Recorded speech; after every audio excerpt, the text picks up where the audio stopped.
Chicago Tonight, Black Voices is made possible in part by Fifth Third Bank and by the support of these donors.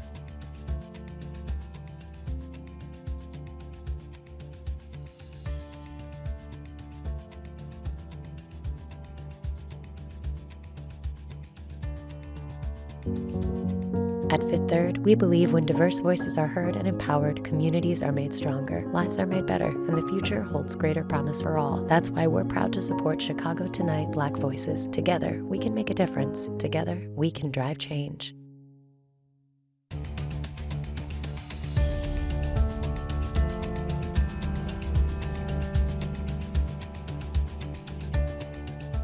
Good evening and welcome to Chicago Tonight, Black Voices. I'm Brandis Friedman and thank you for sharing part of your weekend with us. On the show tonight, this Tuesday marks 1 year since the murder of George Floyd by a Minneapolis police officer sparked a groundswell of protests across the nation. We'll reflect on the lessons of the last year with leaders of 3 local social justice organizations. Meet the new president of the Chicago History Museum and hear his thoughts on diversifying the institution's exhibits, visitors, and more. The home of the Jackson 5 in Gary, Indiana, receives official highway signage, bringing hopes for revival to a once thriving community. Gardening was my stress reliever. And the creator of an Englewood community garden gives the last word on the healing power of growing food. First off tonight, nearly a year ago, the world watched that pivotal video of George Floyd gasping for air under the knee of former police officer Derek Chauvin in Minneapolis. Floyd's death sent a nation of people in quarantine out into the streets in mass protests across the country. Major corporations issued statements in support of Black Lives Matter, and politicians promised a new direction. A year later, some activists might argue there is more work to be done to reach equity and social justice for Black and brown people. Joining us with a look back at the last year and a look forward are Aisha Butler, founder and president of the Resident Association of Greater Englewood, also known as Mrs. Englewood. Tanya Watkins, executive director of the Southside Community Organization, Southsiders Organized for Unity and Liberation Chicago, or SOUL Chicago. And Todd Belcourt, co-founder and executive director of the national nonprofit Social Change. Thanks for joining us, all of you. Welcome back to Chicago Tonight, Black Voices. Tanya Watkins, let's start with you, please. Did Soul Chicago experience an increased interest in the work that you do and engagement once the protests began? And are those folks still showing up for you? Yeah, I think that the past year, has felt like the work that we've always been doing, that we've been doing for a very long time. But it felt like that work was amplified. It was there was a groundswell of, not only engagement, but like we really felt like people's rage.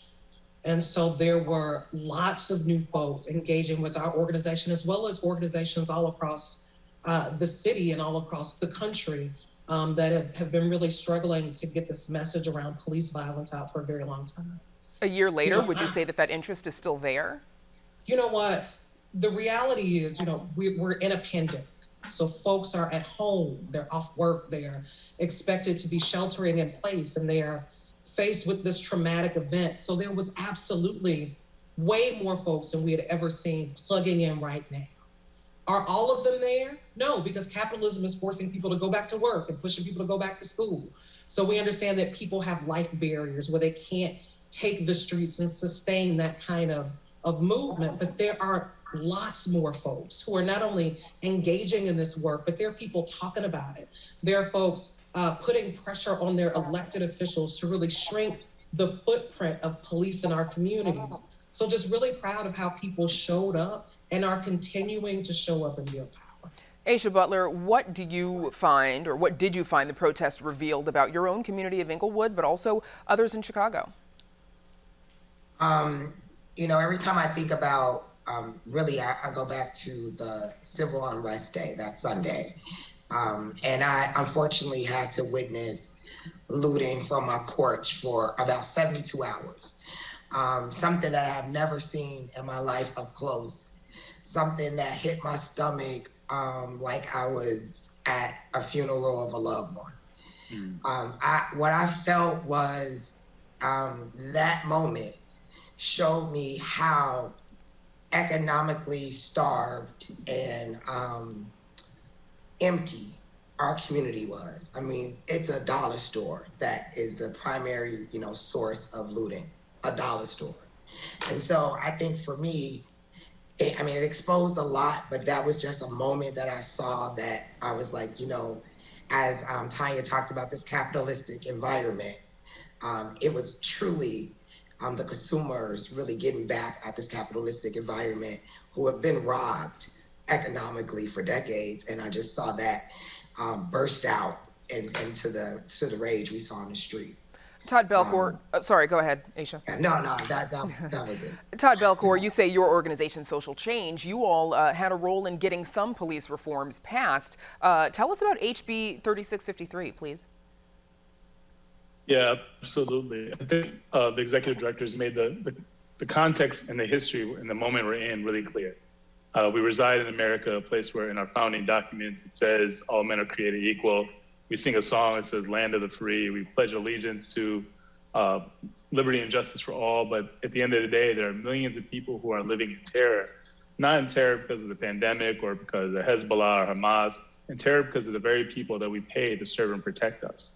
And I think the world was on hold, and because of the pandemic, and the entire world watched as George Floyd cried out for his mother. And I think that just basic semblance and just call out for our basic humanity has been a clarion call that we've been using to organize and get people who may have been on the fence or otherwise disinclined to engage in police reform work to come to the table and do something meaningful, to do something better than what we've been doing historically. As a result, we were able to get some legislation moved in Illinois that was signed by the governor that would revolutionize how police are to consider what's an actual threat, to revolutionize how police are to consider how to actually engage our communities, ensure that dignity and preserving life is at the absolute forefront. And to also make sure that when people are telling their stories or when they're in these very critical and vulnerable moments, that police honestly represent what took place on paper. They don't lie on police reports, so we can actually get access to their conduct files much longer. That their body cams, there's duty of care to ensure that they're looking after the body cams, and if anything is to go awry, that they're to notify someone immediately, just to instill some basic accountability and some basic transparency into this institution that's been known for terrorizing the community for generations. Tanya, how do you sustain the engagement in social justice movements a year later and going forward? You know what? I think that we have to continue to talk about this in communities. It is not enough. And we shouldn't live in a society where we just respond to traumatic Black death, on TV or social media. We have to have these conversations every day. We have to organize in our communities. We have to really engage folks around reimagining safety and justice for all of us. I actually want to live in a world where people don't have to turn up when the police murder a Black man, right? I want to live in a world where we don't have to think about police ever murdering a Black man or a Black woman or a brown young little baby boy. We shouldn't have to consider that these are even societal issues that we have to face. So, having conversations about building and reimagining and redelivering real safety and justice in communities is key right now and from this moment on. Aisha, Rage has done some work with the Black Caucus on its legislative package, much of which has already been signed by the governor. Tell us about that work, but also the other initiatives that you all implemented after George Floyd. Yeah, I think what I've said several times before is that we had a visual effect of a policeman with a knee on someone's neck. But for decades, Black people have had a knee on their neck. And every single system of inequity is a knee on our neck. And so we did not want to lose the moment that people had this aha moment that, wow, it's not just one police system. That was what was recorded. But if we look at the banks and financial institutions and housing and land ownership and wealth, we're starting to see a pattern. So when we saw the looting and I walked out and rode around Inglewood folks who did not look like the demographics of Inglewoods were the ones cleaning up their businesses. And everyone was asking, where are the Black-owned businesses, how they can be supported? And it was not a centralized database, not a centralized network, and actually social change reached out. People had resources for Black-owned businesses at this time. And as a trusted organization, we couldn't put our hand on a centralized database, so we decided to create one. We decided to make sure that we figure out where all the Black-owned businesses are within the 60621 and 36 zip code, create a directory, solicit more, and then work towards getting actual resources and support and promotions to them. So regardless of civil unrest, we have a local economy that we're building here in Inglewood. And that's what our work has been focused on, and now we're going deeper into that path. And those two organizations working together, Todd, Social Change. Now that the spotlight is off, we've got about 20 seconds left, but, have the philanthropic organizations and the corporations who, filed off all of those emails last summer in support of Black Lives Matter, have they been keeping their commitments to organizations like yours? No. There's two parts to it. There are some standouts, like Blue Cross Blue Shield, Focus for Health, Howard Brown, AIDS Healthcare Foundation. They've gone above and beyond to make sure they're listening to a community need and actually respond to that. Other companies have presented us with what they're going to do for us without allowing us to actually weigh in and share the needs, concerns, and the real issues that people are dealing with. And as a result of that, when you're just kind of getting this take it or leave it approach from the same corporations that have these glowing Black Lives Matter sort of statements, there's a disconnect there. If you value Black lives, but you don't value Black leadership, then there's a real disconnect. If you value Black lives in word, but don't value Black lives in action, there's an issue there. And I know it's not something that's just unique to social change. I'm sure other leaders, particularly the two wonderful ladies on this, this conversation can share with you a little bit. Absolutely. How there's a huge disconnect between how the corporations act and how they actually respond in practice. More to come, I'm sure. A lot more work to be done. We'll have to leave it there for now. My thanks to Tanya Watkins, Aisha Butler, and Todd Belcour. And be sure to join us on Tuesday's Chicago Tonight on the anniversary of George Floyd's murder. We have a 1-hour special looking at policing in Chicago with community members, police officers, and more.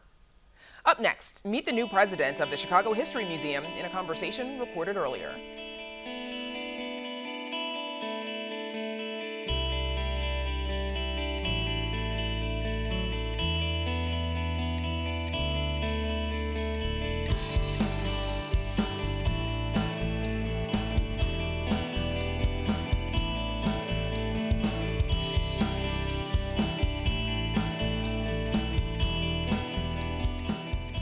The Chicago History Museum has a new president. Southside native Donald Lassere has returned to Chicago to lead the museum after helming the Muhammad Ali Center in Louisville for many years. His hiring coincides with a renewed emphasis on preserving and celebrating Chicago's history, especially on the city's south and west sides. And Donald Lassere joins us now. Thank you for joining us. So nationally and in Chicago, many institutions are reevaluating exactly what history is highlighted and how it's told.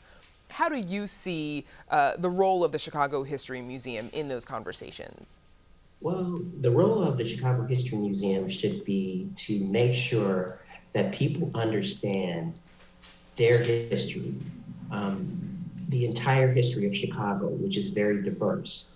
And it's important that we as an institution make sure we show the diversity of Chicago's history, because that way we will be able to demonstrate and show how the history of Chicago impacts people today.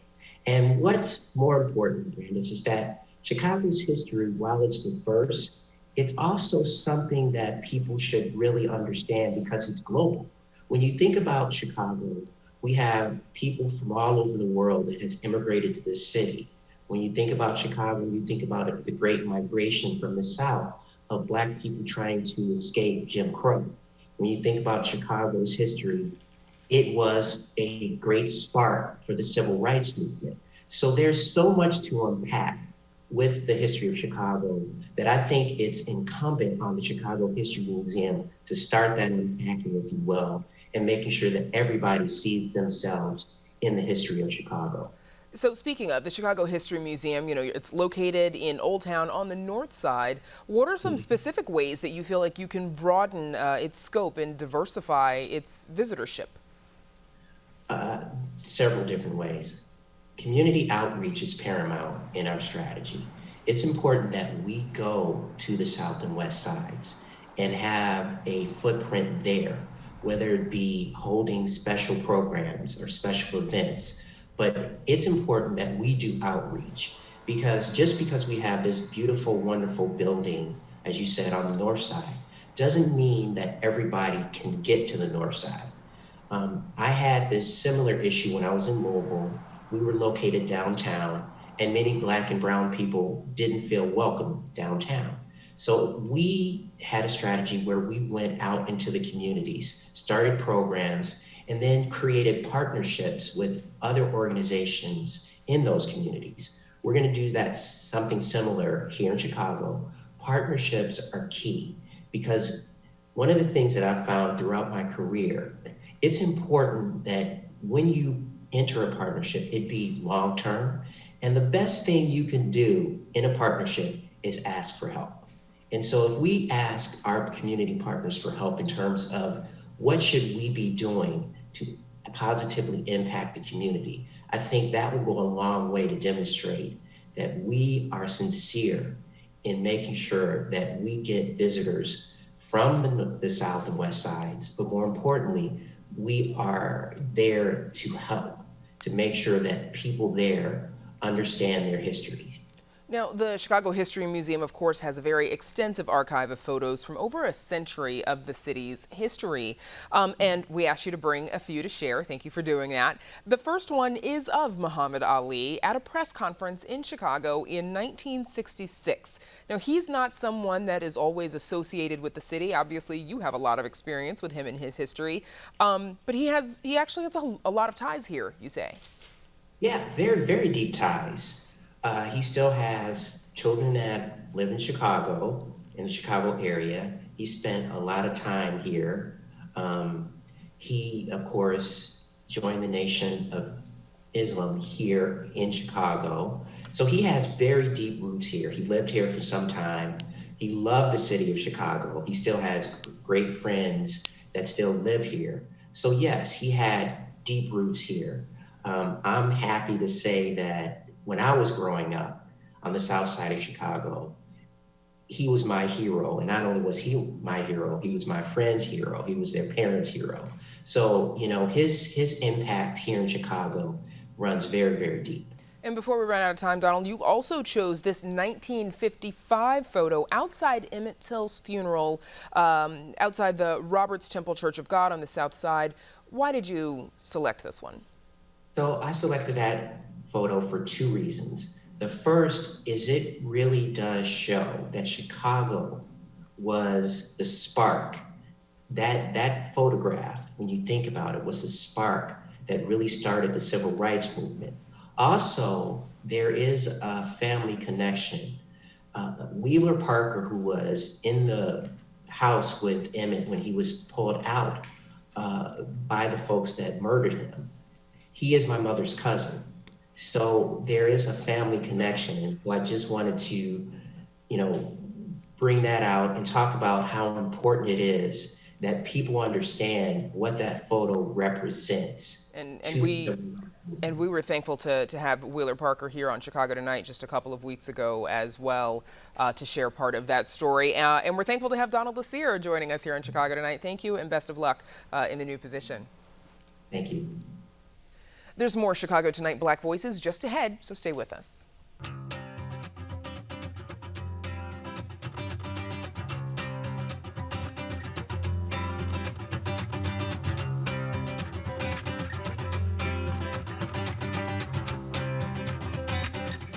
New hopes in the King of Pop's hometown for a revival of what was once a thriving community. Arts correspondent Angel Edo visited with some members of the Jackson Five in an exclusive interview at their childhood home.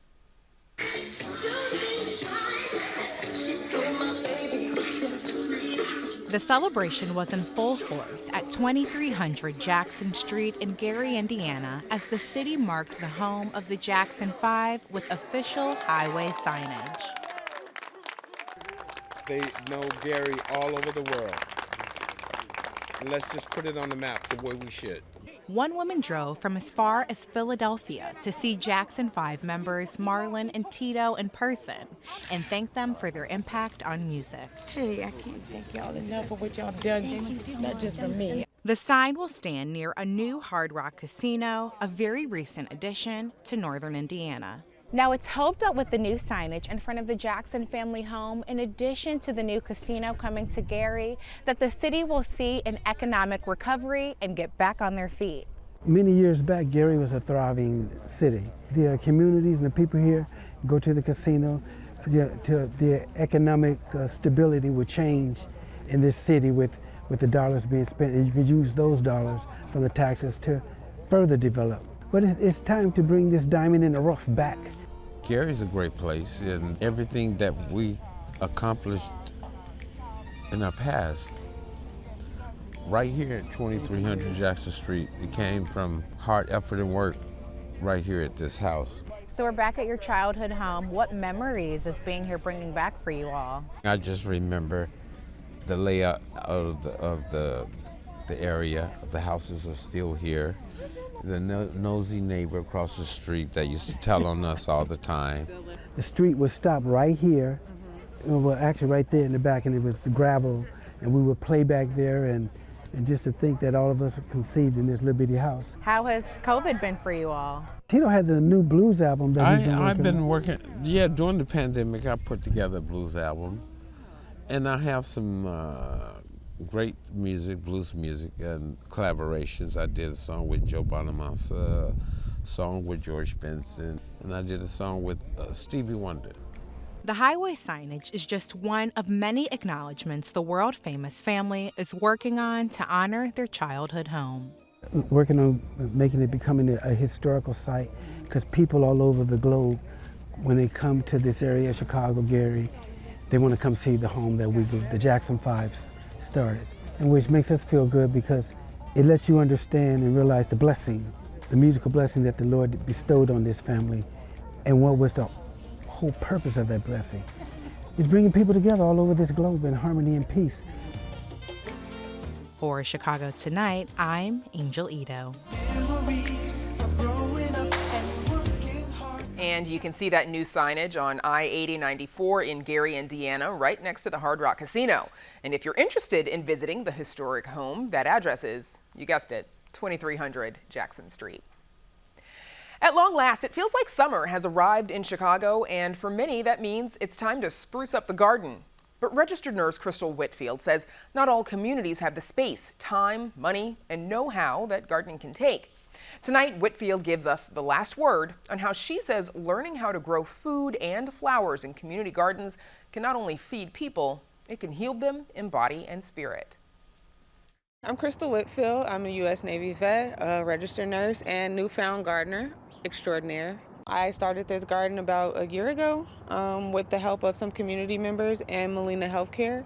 It actually started from the pandemic, and me being a nurse, seeing the way the pandemic affected everybody and their family, it was kind of stressful for me. So gardening was my stress reliever. One day, I got online. I was like, I want to do this at a larger scale, other than in my backyard. We acquired this space just by looking on Facebook and getting some people input on where a garden should be, where are some empty lots. So after that, I pretty much got on Facebook and put a call out for volunteers to come out and help. And from then on, we haven't stopped. We're right here in the middle of Inglewood, right down the street from the high school. I grew up around here. I'd never seen a garden in my neighborhood. I've never had a place to just go and sit or learn to do something that I didn't know how to do like that. So we want people to be able to get outside, to walk to their garden or just walk in their backyard, and to grow things that's actually healthy for them to eat. Growing your own food can actually help with your health and wellness. Not only does it give you time outside and the fresh air, but you know what you're growing because you grew it. So it's really, really important to this type of neighborhood as well, because we have high incidences of hypertension and diabetes and things like that. So we had a couple of kids in the neighborhood. They would always ride past when we were first getting started. And so they would come in and they were like, "Do you have snacks?" I'm like, "I have snacks, but I'll give you snacks if you help me in the garden." I got to showing them the different things like the tomatoes and the strawberries. And they were like, every day coming for, "Can we have strawberries? Can we have strawberries?" I'm like, "We don't have any more. You guys ate them all." Our really, really big goal this year is to have people come out to the 69th and Stewart Garden and start volunteering and kind of get involved, because this is your neighborhood. This is not just our space, and that we created this space for them, for the community. We want to touch these families, touch these people, and kind of start a new revolution of growing and health and wellness. We want this community to start something in other communities. We want it to just continue to grow. And you can find more information on the 69th and Stewart Garden on our website. While you're there, you can also watch more in our Last Word series. And that's our show for this Sunday night. Join Parrish, Schutz, and me tomorrow at 7 on Chicago Tonight. And following our show, join me at 8 p.m. for our special Chicago Tonight Voices community conversation. We're talking with community and thought leaders about the somber one-year anniversary of the death of George Floyd. Again, that's Monday evening at 8. Visit WTTW.com/voices to RSVP. Now, for all of us here at Chicago Tonight, Black Voices, I'm Brandis Friedman. Thanks for sharing part of your weekend with us. Have a good night.